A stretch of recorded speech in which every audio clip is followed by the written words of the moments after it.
दोस्तों नमस्कार, मैं सिंगर अजय मस्ताना आप लोग का स्वागत और अभिनंदन करता हूँ।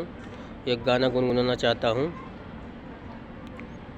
अपना के बुझताड़ू बड़का स्टार हो, आवन तनी करी तोहरा से प्यार हो।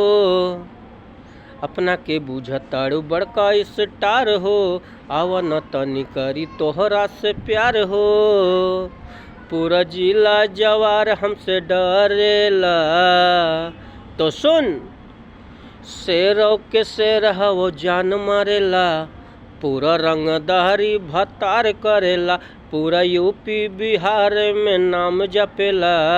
पूरा रंगदारी भतार करेला, पूरा यूपी बिहार में नाम जपेला।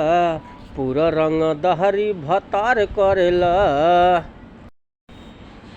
काहे तू देत बाड़ू हमरा के धोखा, आवा न प्यार करी दिलबा अनोखा।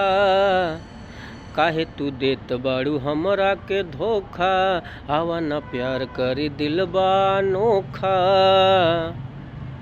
दुई नाली के गोली गोरी चलेला, तो सुन शेरों के शेर हो जान मारेला। पूरा रंगदारी भतार करेला, पूरा यूपी बिहार में नाम जपेला। पूरा रंगदारी भतार करेला, पूरा यूपी बिहार में नाम जपेला।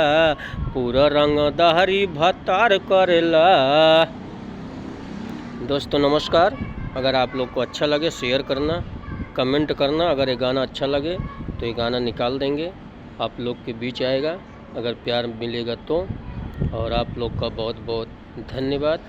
दोस्तों नमस्कार, और आप लोग प्यार दुलार दीजिए सिंगर अजय मस्ताना को, ताकि मैं मेहनत करूं और आगे बढ़ूं। बहुत बहुत धन्यवाद।